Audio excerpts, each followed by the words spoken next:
பொதுவாகவே எங்களுக்கு என்ன தொழில்னாக்கா கடலில் சர்க்காசம் மீட்டிங்கம் அப்படிங்கிற கடல் பாசி எடுக்கிறது தான் அதிகபட்சமான தொழிலாக இருந்துச்சு. ஒரு 6 பெண்களும் 5 ஆண்களும் சேர்ந்து ஒரு 11 பேர் கொண்ட குழுவாக நாங்கள் இந்த கடல் பாசி எடுக்கிற தொழிலை பண்ணிகிட்டு இருக்கிறோம். ரொம்ப வருஷமாகவே இந்த தொழிலை தான் நாங்கள் பண்ணிகிட்டு இருக்கோம். மாட்டுத் தொழில் பற்றி எதுவுமே யோசிக்கிறதில்ல. லாஞ்சி கட்டு நேரத்தில் மட்டும் மீன்களுக்கு போவோம். ஏன்னா அந்த நேரங்களில் வந்து கடல் வந்து கலக்காக இருக்கிறனால இந்த சர்க்காசம் மீட்டிங்கம் அப்படிங்கிற பாசி வந்து எடுக்கிறதுக்கு கொஞ்சம் சிரமமாக இருக்கும். அந்த 2 மாதம் மட்டும் நாங்கள் கொஞ்சம் அந்த பாசி எடுக்கிற தொழிலை நிப்பாட்டி வச்சுட்டு அதுக்கப்புறமா தேவைப்பட்டால் மட்டும் ஒரு மாதம் 2 மாதம் அந்த பாசிகளோட வளர்ச்சிக்காக நிப்பாட்டி வைப்போம். அந்த பாசிகளோட வளர்ச்சி அதிகமானதுக்கு அப்புறமா இந்த தொழிலை மறுபடியும் நாங்கள் கண்டினியூ பண்ணி செய்ய ஆரம்பிச்சிருவோம். அந்த மாதிரி நாங்கள் இப்போ இந்த வருஷம் மட்டுமே ஒரு 4-5 மாதத்துக்கு மேலே கட்டு போட்டாச்சு. இருந்தாலும் கூட இந்த பாசியில் வந்து போதுமான வளர்ச்சி இல்லாதனால உள்ளூருக்குள்ள எந்த விதமான தொழிலுமே இல்லை. அதனால் நாங்கள் வெளியூரில் வந்து ஒரு இடத்துல தொழில் பண்ணலாம் அப்படின்னு சொல்லி ஒரு 6 பெண்களும் 5 ஆண்களுமாக சேர்ந்த ஒரு குழுவாக வந்து நாங்கள் இங்கே கிளம்பி வந்திருக்கோம். இங்கே கிளம்பி வந்த இடத்துல நாங்கள் எப்படிலாம் ப்ரிப்பேர் ஆகி வந்திருக்கோம் அப்படிங்கிறதையும் என்னென்ன அத்தியாவசிய பொருட்கள் கொண்டு வந்திருக்கோம், எப்படி தொழில் பண்ணுறோம் அப்படிங்கிறதையும் தான் இந்த வீடியோவில் நான் உங்களுக்கு காட்ட போகிறேன். பிடிச்சிருந்தவங்க கண்டிப்பாக பாருங்கள். பார்த்துட்டு லைக்கு, கமெண்ட்டு, சப்ஸ்கிரிப்ஷன் இதெல்லாம் பண்ணுங்கள். எங்களுக்கு கொஞ்சம் உதவியாக இருக்கும், உற்சாகப்படுத்துகிற மாதிரி இருக்கும். முதல்ல நாங்கள் தொழில் பண்ணுற ஃபைபர் உங்களுக்கு காமிச்சிடுறேன். இந்த வெள்ளை கலரில் கடலில் கிடக்கு பார்த்தீங்களா, கல் வச்சு போட்டிருக்கோம். இதுதான் நம்மளோட ஃபைபர். ஒரு 2-3 வருஷமாக இந்த ஃபைபரில் போய் தான் நாங்கள் அந்த பாசி எடுத்துக்கிட்டு இருக்கோம். இந்த ஃபைபரோட நீளம் அப்படி சொல்லி பார்த்தோம்னாக்கா 38 அடி நீளமும் ஒரு 7 அடி அகலமும் கொண்ட ஒரு ஃபைபர். கிட்டத்தட்ட ஒரு 5.5 டன் வரைக்கும் சர்க்காசம் மீட்டிங்கம் அப்படிங்கிற பாசி ஈரத்தில் தாங்கும். ஈரம்னாக்கா நம்ம ஃப்ரெஷ்ஷாக பாறையிலேருந்து எடுக்கிறோம் பார்த்தீங்களா, அதுதான் ஈரப்பாசி அப்படின்னு சொல்லுவோம். கடல்லேருந்து ஃப்ரெஷ்ஷாக எடுத்துகிட்டு வர பாசி ஈரப்பாசி அப்படின்னு சொல்லுவோம். காஞ்ச பாசிக்கு வந்து ஒரு 1.25 1.5 டன் வரைக்கும் காயும். அதாவது ஒரு 3.25க்கு 1 இல்லைனாக்கா 4க்கு 1 அந்த விதத்தில் வந்து இந்த பாசி வந்து காஞ்சி வரும். காஞ்சி வந்தால் தான் ஒரு 10 ரூபாயிலேருந்து ஒரு 12 ரூபா வரைக்கும் எங்களுக்கு வந்து இந்த இதில் லாபம் வரும்.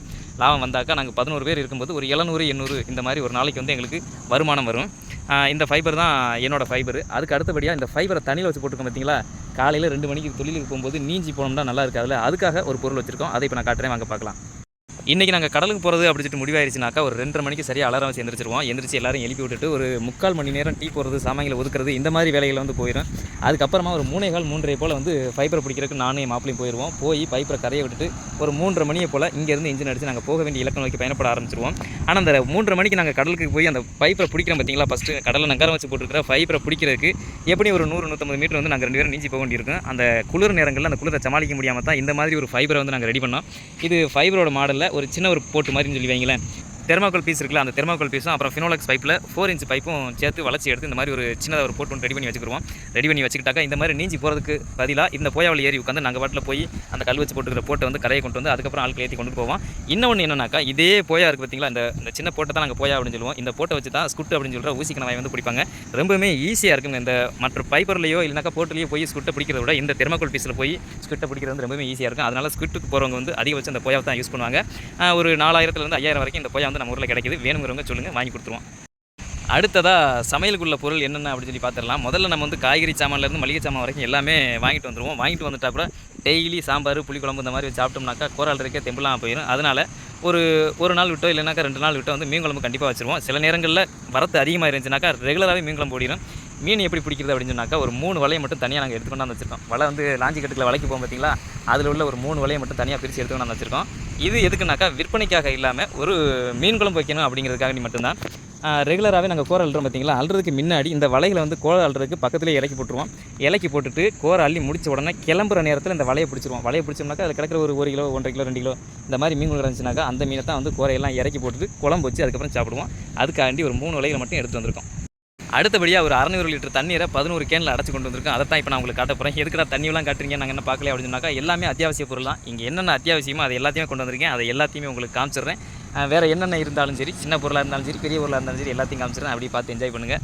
தண்ணியில் என்ன என்ஜாய் பண்ணுறது அப்படின்னு சொல்லி கேட்காதீங்க. ஏன்னா இங்கே தண்ணி கிடைக்காத இடங்களில் தண்ணி கிடைக்கிறது என்ஜாய் பண்ணுற மாதிரி தான். இப்போ வாங்க நம்ம டென்ட்டுக்குள்ளே போயிடலாம். இதுதான் எங்களோட வசந்த மாளிகை. ஒரு தார்ப்பாக இருந்தால் போதும். ஒரு தார்ப்பா 4 கம்புகள் இருந்தாக்கா இந்த மாதிரி ஒரு குடிசையை வந்து நாங்கள் ரெடி பண்ணிடுவோம். கிட்டத்தட்ட இந்த குடிசையில் வந்து ஒரு 11-12 பேர் வரைக்கும் தங்கலாம். தூங்குறதுக்கு ஒரு 20 பேர் வரைக்கும் தூங்கலாம். நாங்கள் வந்து அட்ஜஸ்ட் பண்ணி தூங்குறதுனால ஒரு 20 பேர் வரைக்கும் தூங்கியிருக்கோம். அதனால் சொல்கிறேன். இந்த டென்ட்டில் வந்து கீழே வந்து முதல்ல ஒரு தார்ப்பாயை வச்சுக்குவோம், மேலே ஒரு தார்ப்பாயை போட்டுக்கிறோம். மொத்தம் 2 தார்ப்பா வச்சுருக்கோம். அதுக்கப்புறம் இந்த டென்ட்டில் என்னென்ன இருக்குனாக்கா, மகளிருக்கும் ஆண்களுக்கும் தேவையான துணிமணிகள் இருக்குது. ஏன்னா தண்ணிலேயே வேலைங்கிறதுனால நாங்கள் கண்டிப்பாக உடைகளை வந்து மாற்றி ஆகணும். அன்னன்னைக்கு தேவையான உடைகளை அன்னன்னைக்கு மாற்றி ஆகணும், துவைச்சே ஆகணும். அப்படிங்கிறனால தனித்தனி உடைகள் வந்து இருக்குது. கடலுக்கு போகிறதுக்கு தனி உடைகள் இருக்குது. கரையில் இருக்கும்போது அப்புறம் தான் நமக்கு தூங்குறல அதுக்கெல்லாம் தேவையான உடைகள் வந்து தனித்தனியாகவே இருக்குது. அந்த துணிமணிகள் இருக்குது. அதுக்கப்புறம் இந்த பெரிய பெரிய பாக்ஸு இதெல்லாம் இருக்குது பார்த்தீங்களா, இந்த பாக்ஸுக்குள்ளே இருக்கிறது எல்லாமே மளிகை சாமான்கள் தான். மளிகை சாமானும் காய்கறி சாமான்களும் இருக்குது. ஒரு 10 நாளைக்கு தேவையான மளிகை சாமானும் காய்கறி சாமானும் வாங்கிட்டு வந்தாச்சு. சமையல் தண்ணி சாப்பிட வேண்டியதான் பாக்கி. அடுத்ததாக பாத்திரங்கள் கழுவுறது, அப்புறம் கவுத்துறது, இந்த மாதிரி வேலைகள்லாம் இருக்குது பார்த்திங்களா. அதுக்கு ஒரு தனியான இடத்த வந்து நாங்கள் பிரித்து வச்சுருக்கோம். அந்த இடம் தான் இந்த இடம். இந்த இடத்துல தான் பாத்திரங்களை வந்து சுத்தம் பண்ணுறது, கவுத்தி வைக்கிறது, தேவையான போய் எடுத்து உபயோகப்படுத்துறது எல்லாமே இங்கே தான் நடக்கும். அடுத்ததாக கிச்சனுக்கு போயிடலாம். என்ன சமையல் அப்படின்னு சொல்லி பார்த்தோம்னாக்கா, நார்மலாக எப்பவும் போல் ஒயிட் ரைஸ் தான். ஒயிட் ரைஸ் அதுக்கப்புறமா இந்த இப்போ இருக்குது பார்த்தீங்களா, இப்போ திறந்து பார்த்தது வந்து குறைக்கஞ்சிரால்னு சொல்லுவோம். குறைக்கஞ்சிராலோட கிரேவியும் அப்புறம் மீன் குழம்பும் இருக்குது. ரெண்டுமே சரியான காம்பினேஷன். இன்றைக்கி சாப்பாட்டுக்கு செமையாக இருக்க போகுதுன்னு நினைக்கிறேன். தான் நேற்று கடலுக்கு போயிட்டு வரும்போது கொஞ்சம் ஐரோலி செங்கல் பிறக்கிட்டு வந்தோம். அந்த ஐரோலி செங்கலை தான் நீங்கள் பார்த்துட்டு இருக்கீங்க. இந்த நாகனம் இருக்குது பார்த்தீங்களா, கருப்பு கலரில் ஒரு கிளிப் மாதிரி. இந்த நாகனம் மட்டும் 12,000 வரைக்கும் விலை போகுது.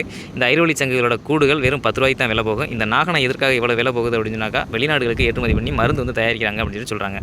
நாங்கள் வந்து தேடி வந்தது சர்க்காசம் மியூட்டிகம் அப்படிங்கிற கடற்கரை பாசியை தேடிட்டான். ஆனால் அந்த பாசியோட வரத்து ரொம்பவுமே இந்த வருஷம் கம்மியாக இருக்கிறனால மறிக்குழுந்து அப்படிங்கிற பாசி ஒன்று கிடச்சிருக்கு. அதுவும் கொஞ்சமாக தான் கிடச்சிருக்கு, ரொம்பவுமே குறைஞ்ச அளவில் தான் கிடச்சிருக்கு. அந்த பாசியை தான் நீங்கள் இப்போ பார்க்க போகிறீங்க.